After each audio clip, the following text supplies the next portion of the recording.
Estamos con Fernando Delgado Alvisuri, con quien vamos a conversar un poco sobre este tema. Fernando, ¿cómo estás? Muy buen día. Un gusto ¿Qué tal, saludarte. Fernando? Buenos días. Bueno, el tema, Fernando, es lo que ha levantado mucha preocupación, mucha suspicacia.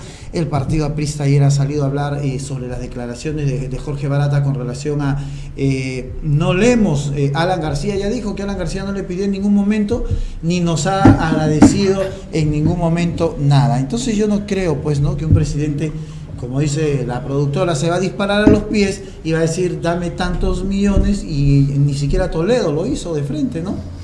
Pero es lo usual que en ese tipo de redes de corrupción y donde hay toda una estructura criminal en la cual ya sabíamos que tanto las empresas Odebrecht, Oas, Camargo Correia, que ya tenían pues un contubernio acreditado con el Estado, trabajen de esa manera. En tal sentido, las investigaciones fiscales están bien avanzadas en el sentido de determinar que se trata, pues, por un lado de asignación de roles, por un lado también de procedimientos, de formas de entrega de dinero.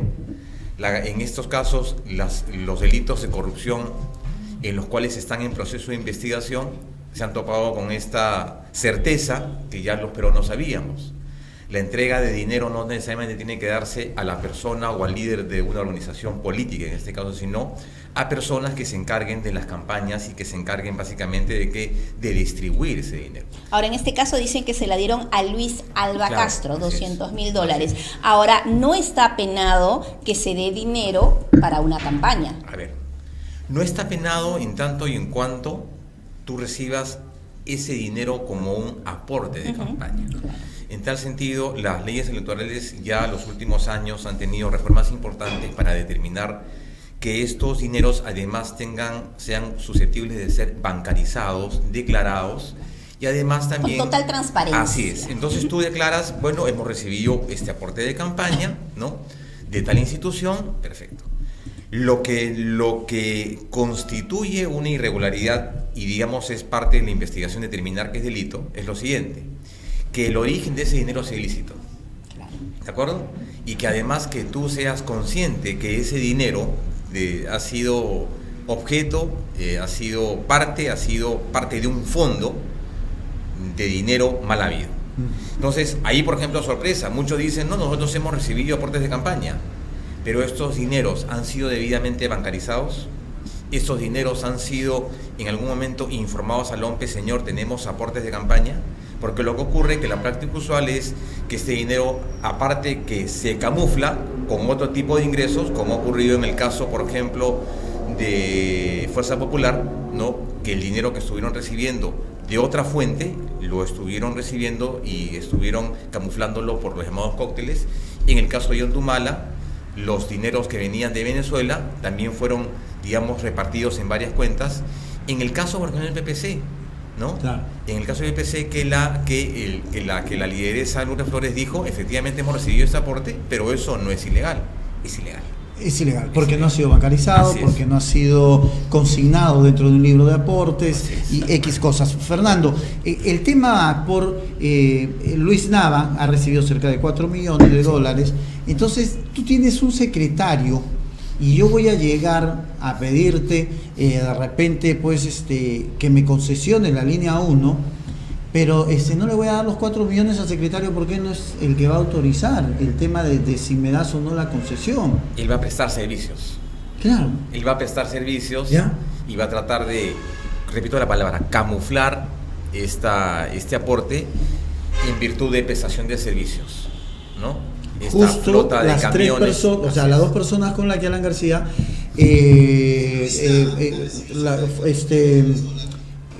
fundaron el Instituto Perú, ¿no? Así es. No, y aparte hay esto de, en fin, yo creo que es la palabra de uno contra otro, ¿de acuerdo?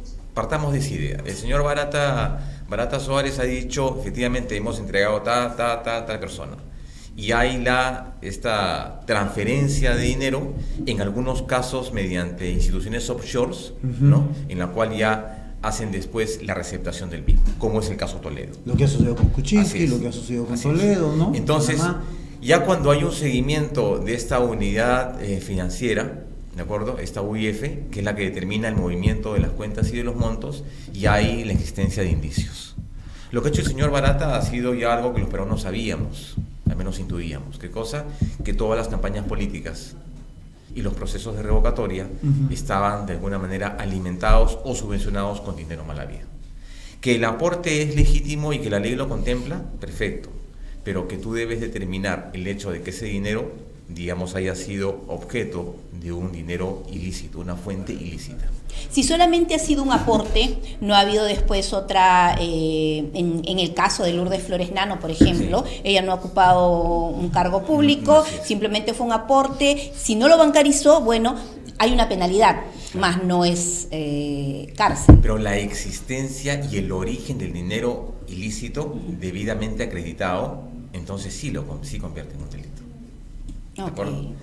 Ahora, si tú lo declaras eso como aporte, tienes una mayor responsabilidad, porque el aporte está efectivamente regulado por leyes electorales.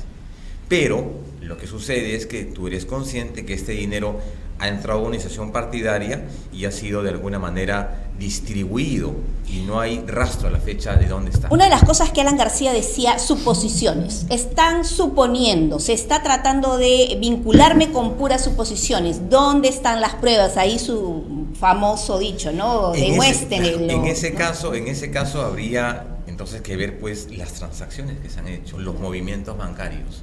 La labor de la unidad de la UIF creo que es clara en el sentido de determinar los distintos movimientos que pueden presumir un enriquecimiento ilícito.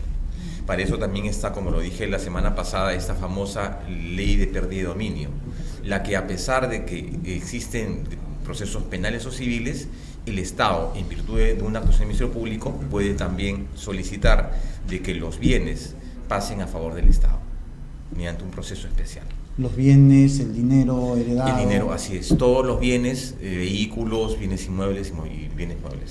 O sea, ha habido un adelanto, bueno, eso es importante saberlo. Susana Villarán es una también de las más comprometidas, $3 millones para la campaña del no.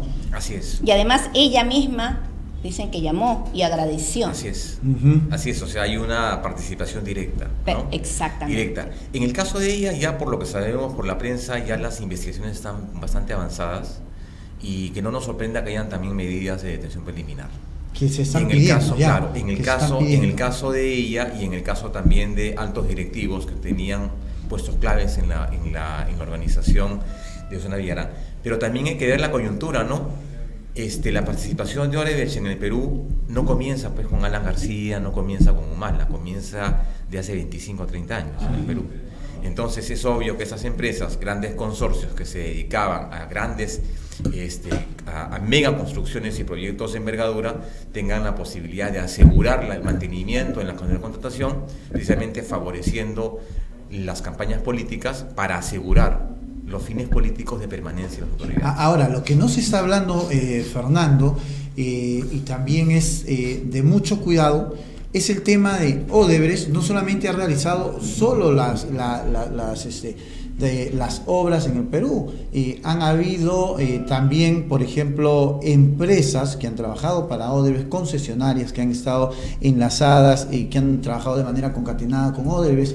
En un momento se ligaba también a Graña y Montero. Entonces, como dicen los jóvenes, como que estas empresas están pasando piola ahorita, ¿no? Incluso ya están nuevamente contratando con el Estado. Así es, Graña Montero, ICSA y grandes empresas constructoras también han dado servicios a estas grandes empresas brasileñas. ¿Y cómo es posible que ahora se le dé, el alcalde le esté dando nuevamente la concesión a Graña y Montero por $200 millones para que vuelva a trabajar? Según lo que dijo el alcalde, dice que pasaron por un proceso de una reevaluación financiera, hay un compromiso, digamos un pacto de no corrupción y claro, estas empresas a partir de ahora, pero a mí me parece incomprensible que cuando estamos en una actitud ciudadana de cierre, tanto ciudadanos como autoridades de cierre con una lucha frontal de la corrupción, se sigan contratando con esas empresas. O sea, se sigue premiando. Más aún cuando hay procesos en trámite y más aún cuando las O sea, investigaciones Fernando, tú me has robado, pero prométeme que te vas a portar Así bien es. y no lo vas a volver a hacer y yo te voy a dar, ¿no? Así es. Nuevamente otra. No, parece incomprensible. Aunque todavía Más- no sé si te voy a meter a la cárcel. Claro. Porque Es más, también claro, es eso, ¿no? o sea, En otros estados, por ejemplo, en otros países en Estados Unidos, donde han habido estos procesos, las leyes federales son muy drásticas. Las empresas que participan en actos de corrupción no vuelven a contratar con el Estado. Pero por supuesto, que eso Sí, es lo es- lógico. Eso es teniendo dos dedos, dos nomás de frente, tenemos más, pero dos nada más, es lo que tendrían que hacer. ¿Cómo van a volver a premiar con 200 millones de dólares a Graña y Montero, aunque sea peruana la empresa de Graña y Montero? Entonces, lamentablemente estamos participando, siendo testigos de que es, yo diría, que es uno de los mayores actos de corrupción en el Perú, que ha sido enquistado no solamente en autoridades políticas, también en partidos políticos, además en empresas constructoras, que además también estos han originado y han creado empresas en otros rubros. Y políticos fuertes, sea el caso de Lourdes Flores Nano, Alan García, Ollantumala, Alejandro Creo que Toledo, hasta Keiko Fujimori. ahora nadie se ha librado. Nadie se ha librado. Pero y un punto que tú tocabas hace unos segundos era en otros países. Acá, por ejemplo, Estados Unidos le confiscó todas las cuentas. Uruguay, Paraguay, si mal no me equivoco, uno de estos dos países puso funcionarios presos, capturó cuentas. Brasil ha tomado las mismas actitudes. Perú es el único condescendiente. Incluso le está pidiendo un ripio de pago de indemnización. Lo que pasa es que este acuerdo de colaboración eficaz que ya se ha establecido y se ha aprobado en sede del Ministerio Público va a tener que pasar por el filtro del Poder Judicial. O sea, todo ese acuerdo de colaboración que involucra no solamente una política de resarcimiento, sino también de asumir responsabilidades y además de colaborar con la justicia, tiene que ser aprobado por el Poder Judicial. Sin embargo, las investigaciones tienen que avanzar. Pero me llama la atención la falta de coordinación, porque uno de los otros investigados, el directivo de OAS, no ha participado en la audiencia, en esta declaración. ¿Por qué? Porque dice que recién se enteraron de que habían homologado una colaboración eficaz y, por tanto, de acuerdo a las leyes federales brasileñas, mientras dure este proceso, él no puede emitir ninguna declaración. Ahora, la pregunta es, vamos es un robo al Estado, es una coima a funcionarios públicos que han sido parte y que han dirigido el gobierno. Entonces, el Ministerio Público, porque sí, vamos a hacer un tratado o un pacto de colaboración eficaz y listo. O sea, entre ellos se forman. Acá no interviene el Congreso que pueda revisar este tratado. Es que es parte de la función del Ministerio Público elaborar estos conjuntamente con la Procuraduría. Los entes encargados son ellos dos. Y la Procuraduría depende del Ministerio de O Justicia. sea, yo mañana te digo como bueno, vamos a hacer un pacto y solamente te voy a dar 20 millones, pero te voy a delatar a todo el mundo. Sobre esos 20 millones, yo me tiro a todo el mundo, tirios y troyanos, culpables o inocentes. Por eso es que tiene que pasar por el filtro del Poder Judicial. Ya en estas semanas. Tarde. Así es. Porque Cuando ya las investigaciones están avanzadas y demás. Exacto. Ahora, ¿qué me da? Dicen que en los próximos días van a entregar todos los folios con el tema de las declaraciones que ha dado Barata. Los folios de los movimientos. De los movimientos. De los anexos de los movimientos, Ajá. de las cuentas bancarias que involucraban a esas personas.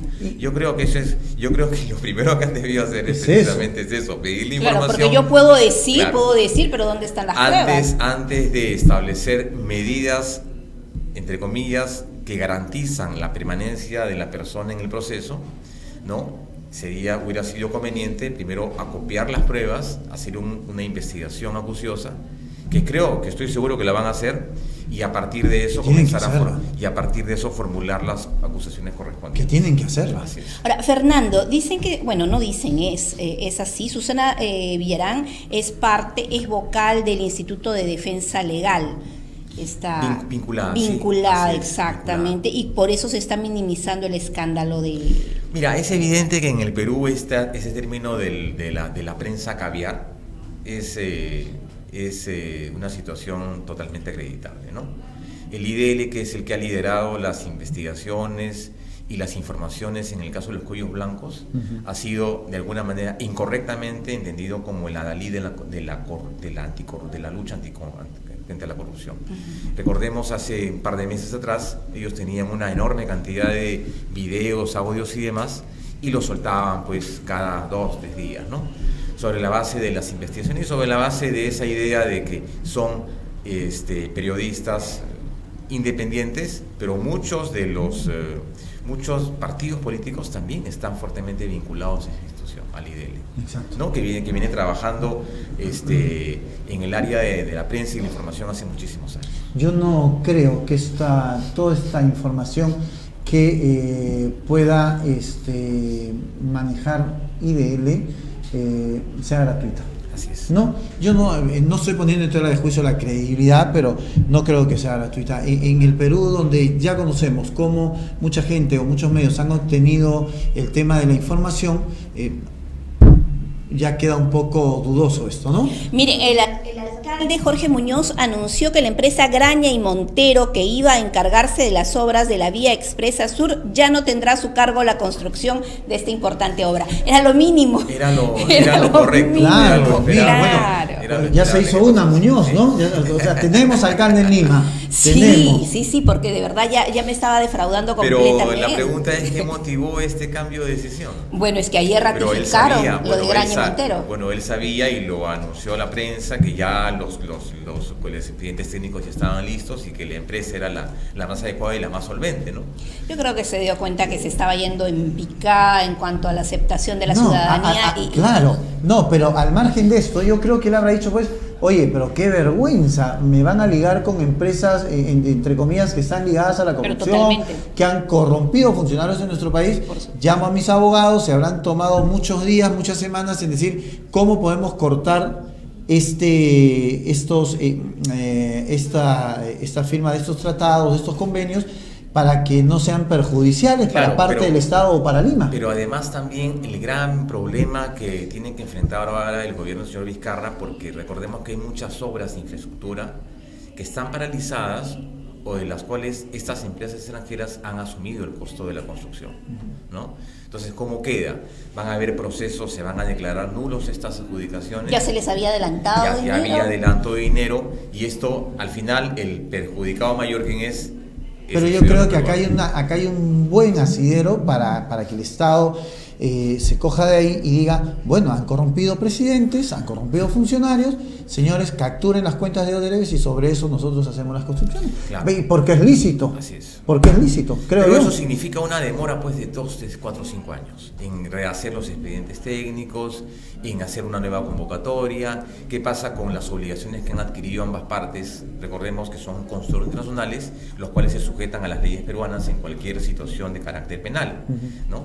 Entonces, ese es uno. Por otro lado, también hemos contado en los últimos años con árbitros veniales que han establecido... Yo creo que es el momento, Fernando Delgado, que el Perú empiece a saltarse ciertas normas y ciertas reglas. Yo creo que es el momento en que el Perú debe ser irreverente ante tanto delincuente, ante tanto ladrón. Porque ¿qué se va a hacer con estas construcciones que ya se adelantaron dinero? ¿Qué tiene que terminar? O se prosigue o se declaran nulas las concesiones. ¿Y que nos devuelvan el dinero? Ese es un poquito difícil. Exactamente. Es un poco difícil. Entonces, vamos a terminar perdiendo como siempre. Yo creo que hay que ser más irreverente. Hay otro tema que también quería comentar, que surgió hace 2 días la discusión en el sentido de una reforma en atención a las decisiones preventivas. Y esto se a propósito del comentario del presidente Vizcarra en la prensa, que decía que él invocaba al Poder Judicial que debería haber un mayor examen con respecto a la aplicación de prisiones preventivas, ya sea en el caso de los líderes políticos que están ahora bajo esta medida. A partir de eso se ha creado un debate. Ya el presidente del Congreso dijo ayer que él no estaba a favor de que hubiera una modificación de estas normas en materia de proceso penal, toda vez de que esto se aplicaba de manera genérica y general a todos los procesos, y que los temas de corrupción no podían ser la excepción. Pero acá hay varias salidas. Hay 2 salidas que veo claramente. La primera es una salida vía modificación legislativa del Código Penal, Código Procesal Penal, ¿no? Y que establezca pues digamos, un trato distinto con respecto a determinados delitos.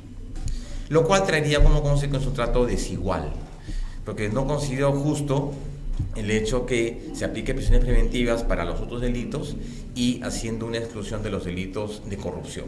O sea, a estos delitos tienes que evaluar correctamente prisiones preventivas. Y la otra salida es que el propio Poder Judicial y el propio Ministerio Público adecúen sus estándares de motivación y fundamentación en el sentido de las decisiones que involucran la limitación de derechos. Siempre se ha dicho que estas medidas, penas privativas de libertad, son básicamente eso, medidas coercitivas que significan un prejuzgamiento. No existe la certeza, ¿no?